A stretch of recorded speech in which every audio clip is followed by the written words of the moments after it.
Welcome back to Coin Sense and Nonsense. Today we've got something a little different.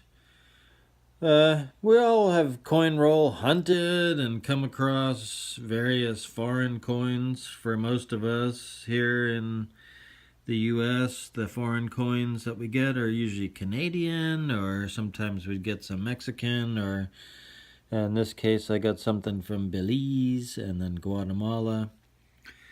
So, but I also had some foreign coins that my dad gave me. And he was in the Navy in the 50s, and I got this box that had coins and paper currency in there. The currency is cool also. Let me just show you guys this Brazil one, which is awesome. I love the blue. But anyway, that's another story.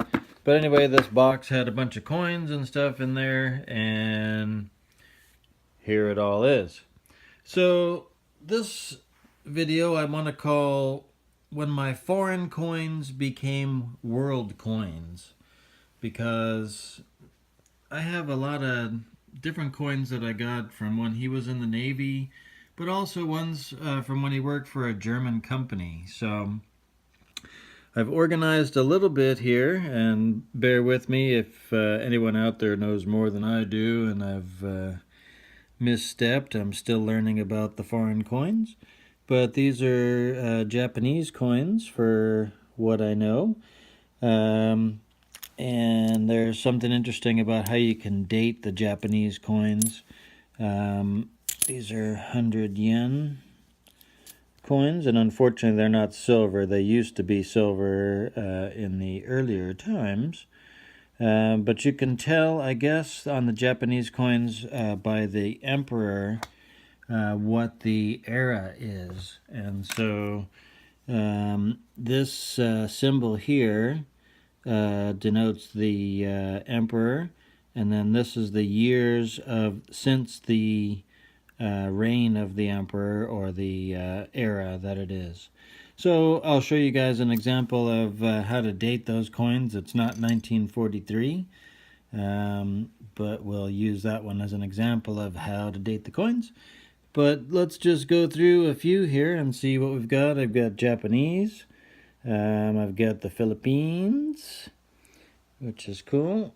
My dad was stationed in Morocco for a while, and so a lot of these Moroccan coins blew my mind when I was a kid. I got I got this box, I think, when I was maybe 10 or 12 or so. And this is a 100 franc coin, which actually is silver, so that's cool. That's an added bonus. But I always was freaked out by these. It says 1371. I'm like, what the heck? I can't figure out what the date is on those. And so these were always very mysterious coins to me. And I don't mean any disrespect to anyone from other cultures, but as a kid, I just didn't really get it. So didn't know what I had really. So I've got all the different denominations, and the 100 franc is the only silver one. The other ones are bronze and whatnot. But these pardon me, the Arabic coins, or when they use the Arabic date, there is a way to calculate what the Gregorian date is, or the date that we're used to using. So let me break away real quick, and I'll show you how to calculate that and how to figure out the Japanese date coins. More coming up. So as I mentioned, this is when foreign coins became world coins for me. These always just seem so foreign to me. I couldn't figure out what I had, and you'll see when I have all the different countries to show you what I mean. But it's not very easy sometimes to figure out how to know what you have. So for the Japanese coins, you need to know the era, or the emperor that is reigning at the during the time of the coin. So the two main ones that we need to concern ourselves with are Taisho and Showa. Sorry if I'm not pronouncing those properly. All right. Stop the presses. Taisho. Showa. Repeat after me. Taisho. Showa. My coin happens to be Showa. So 1926 plus an N equals the number that's on the coin. So in this case, it's a 43. So minus 1, and that equals what we use for the year. So in my example, 1926 plus 43 minus 1 is 1968. So these coins were part of my dad's office shutdown, I guess. So they used to travel a lot internationally, and so they had a strong box with a bunch of coins, and I got lucky enough to get a bunch of them. So that's how you date the Japanese coin. And then for the Moroccan coin that I had, this is how you calculate it. Arabic coins, or coins that use the Arabic date anyway, it's the Mohammedan era, or the era of the Hijra. Again, pardon any mispronunciations. So if you have the Arabic year and minus 3% of the Arabic year, plus 622, which is the flight from Medina, flight to Medina, then you have what our current year is, or what we use for the Gregorian year. So in my example, 1371 minus 3% of 1371 rounds off to be 41, and then plus 622 comes up to 1952. And so that fits in. That's about the time period that my dad was in the Navy in Morocco. So, very cool. Back to the other coins coming up. So, and here's what's helped bring my foreign coins into world coins is this book. It's the Red Book, or brought to you by the people of the Red Book. It's a catalog of the modern world coins, and it's been so helpful in identifying a lot of the coins that I have. So let's get back into it. So we already covered the Japanese, and I've got the actually, I don't know what this one is, but it's got a cool reverse here. So I like that. So we talked about the Moroccan coins, and then I've got a Tunisian 1 franc, and then South Africa, it's a 1965, and then this is also a South African coin, 1971, and I might have got this in change or coin roll hunting at some point. These are Indian coins, and I believe I got these in a like a gumball type machine when I was a kid. When I went shopping with my mom, I would always try to get something from the machine, and if they had coins, that was really cool. So these are India, and very interesting. So these are actually from Austria. Oh, no, these are the Netherlands. I'm so sorry. And the different denominations there, and some kind of older, a mix of old and new. But actually 1948, that's not too bad. And then these are Denmark. And so I've got a few different denominations from Denmark, so that's kind of neat. 25 and a 10. And I believe that's a 2. No.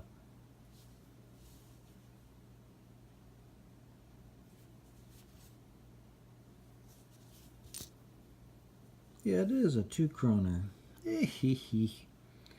Anyway, and then these guys, This is Finland. And also, I think I got this in one of those machines from the grocery store. And this is Czechoslovakia. Same thing. Because these seem relatively uncirculated, so that's cool. And I believe this is a Russian coin. Probably also from the same batch. So, I'll be right back. So we skipped over some of the cool North American coins, and I've got some Canadian loonies here, which are pretty cool. And a quarter, and then actually this is silver. This is a 1941 dime. Not too bad. It's very worn and bent, but silver. And then I think most of these I got in either pocket change or somewhere along the way. And then I did visit Mexico, and so there were a lot of different denominations of Mexican pesos. And this one actually was from the box that I got from my dad, 1939, and one penny. I think it was from him, unless I got it in change. I don't know. And then let's go over to Europe, actually. Y'all, we've got from Ireland, and a lot of these coins have really cool designs. So 1946, and this has like a rooster on there, so that's cool. And then these guys are both silver, 1928, and very cool. That one's got the fishy, and this has got the horsey, so that's nice. And then we go to merry old England, and these are silver too. This is a 1921, and I've got also a 1926. These are 1 florin coins. These are 6-pence coins, and these are silver as well. This is a 1914. So King George V, I believe, with the mustache. And then I've got some others that are a little newer. So very cool, 1922. So a bunch of different denominations from England. I like these two, the 3-pence with the, that's a 12-sided coin. And then these are the ones that I always focused on as a kid, because from England I kind of could relate a little bit, I guess. 1895, you know, so I had some older ones, and so I was always into these for sure. Some of these I got from my grandparents, and a lot came from that box that I got from my dad. And then same with the half pennies. And then there's the new pence with Queen Elizabeth. Pardonnez-moi. And then we go into England proper here, and so we got some French. I love this one. I like the design on that. That's so cool. So a couple different French denominations. I think this one's kind of older too. What year? 1941, 1937. So not too bad. And so this is Spain. And these are the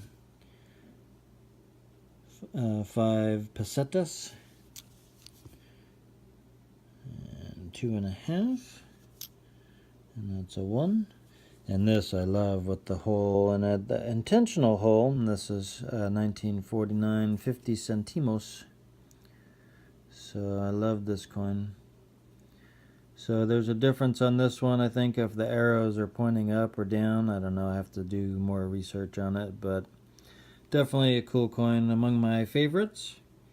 And then from Italy, a bunch of different denominations here, and some old, some new. These are from and some from the 50s, and some go back a little bit farther. This is a Belgian 1949. And then still in Europe, pardon me again, this is so awesome. These are Swiss coins, and these are silver for sure.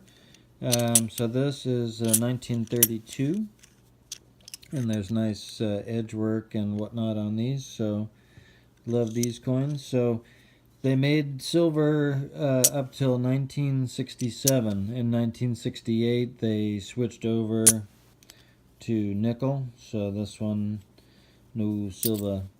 They briefly went back to silver, I believe, in 1969, but then in 1970 switched to nickel, or copper nickel. So, got a bunch of different denominations. Same thing with these. 1968, actually, they changed over, and a lot of these were no longer made in silver. So that was a bummer. This one, because it's a lower denomination, it wasn't silver either. And yeah, same with this, 1952, still not silver. So very cool coins though. And then coming down the home stretch, bear with me, I know we're dragging on here. So these are Austria, and pardon the glare. So these are different denominations of Austrian money, and I love the artwork and designs here on some of these. So, love sharing this with you. And then we have a lot of German coins. My dad worked for a German company, so there's a crap ton of different denominations of Deutschmarks, some old, some new, and all the various. I like these actually, lower denomination, but 1949 and 1950, so those are cool. And then 5 Pfennig, 1 Pfennig, and so again, Modern World Coins help me out, appreciate that. So I enjoyed sharing my collection of foreign coins with you. Got most of these from my dad, and I appreciate everything that he's given me, and hope he enjoys watching this video and checking out the coins that used to be his. Except for these, I got these at the store, at the gumball machine like I was telling you, so. Take care, everyone. This is Coin Sense and Nonsense. Please subscribe if you have not already. Hit the like button and leave me some comments. And until next time, bye-bye.